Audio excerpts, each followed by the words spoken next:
Hello everyone, কেমন আছো সবাই? আশা করছি সবাই খুব ভালো আছো, আর আমিও কিন্তু ভালোই আছি। তো দেখতেই পেলে আমি কিন্তু রেডি হয়ে গেছি। দিনটি ছিল মঙ্গলবার, আর আমি আর মা চলে গেছিলাম নৈহাটিতে বড় মার কাছে পুজো দিতে।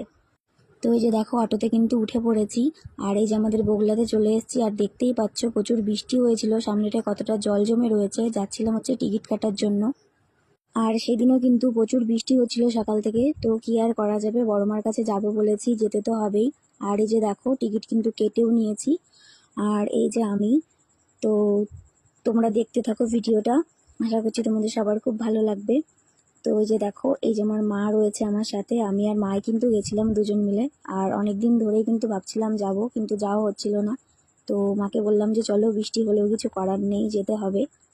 তো তারপরে দেখো, এই যে বগুলা স্টেশনে চলে এসেছি। আর এই যে ওভারব্রিজ পার করার সময় জানো তো, আমার সাথে একটা দুর্ঘটনা ঘটে গেছিলো যাওয়ার সময়। মানে আমি ওভারব্রিজ থেকে একটুখানি পড়ে গেছিলাম, পায়ে একটু চোট লেগেছিলো।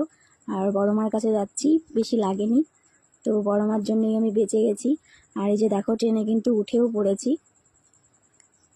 আর আমরা এই যে চলে এসেছি নৈহাটি স্টেশনে।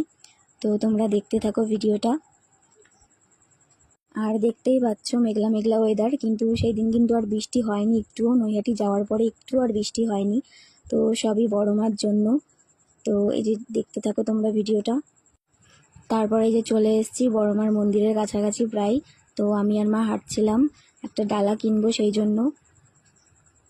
আর এই যে দেখো, এখানে কিন্তু ডালা বিক্রি হচ্ছিল। তো তোমরা যে যেরকম নিতে চাও সেরকম নিতে পারো। আর আমরা কিন্তু একটা ডালা নিয়ে নিয়েছিলাম এখান থেকে। তো সেদিন কিন্তু মন্দিরে একটুও ভিড় ছিল না, জানি না কেন এতটাই ভিড় কম ছিল। ভেবেছিলাম যে হয়তো প্রচুর ভিড় হবে, মঙ্গলবার যেহেতু। তো ভিড় কিন্তু একটুও ছিল না, গিয়েই কিন্তু খুব ভালোভাবে আমরা পুজো দিতে পেরেছিলাম। আর এই যে দেখো, বড় মার কত ফটো ছিল এখানটায়। তো যাওয়ার সময় কিন্তু ফটোও কিনেছি একটা। তো চলো, এই যে দেখো মন্দিরের মধ্যে চলে এসেছি। তো তোমরাও একটু দেখে নাও, আর সবাই বলে যাও কমেন্টে একবার জয় বড় মা। তো তোমরা চলে এসো নৈহাটিতে, অনেকেই এসছো, আর যারা আসোনি তারা কিন্তু চলে এসো বড় মার কাছে পুজো দিতে। আমরা কিন্তু খুব শান্তি করে বেশ ভালো করেই পুজো দিতে পেরেছিলাম, একটু ভিড় ছিল না। বড় মাকে কিন্তু অনেকটা কাছ থেকেই দেখতে পেরেছি, মানে মন ভরে পুজো দিয়েছিলাম আর কি। তো তোমরা দেখতে থাকো। আর এই যে আমার মা, আর বড় মার কাছে জানো তো যখন ছিলাম, মানে এখান থেকে বেরোতেও ইচ্ছা করছিল না মন্দির থেকে আর কি, মানে এতটা ভালো লাগছিল। তারপরে দেখো, চেলিটা মা এখানে বেঁধে নিল। এই চেলিটা জানি না কি করতে হয়, তো এখানে সবাই বেঁধে রেখেছে বলেই কিন্তু মানে মা বাঁধছিল আর কি। প্রথমে আর কি মা বলেছিল যে এটা বাড়িতে নিয়ে যাব, তো আমি মাকে বললাম যে না, এটা বেঁধেই দাও। আর এই যে দেখো, পুজোর প্রসাদ আমাদের কিন্তু পুজো দেওয়া হয়ে গেছে। আর বাইরের থেকে যে একটুখানি ভিডিও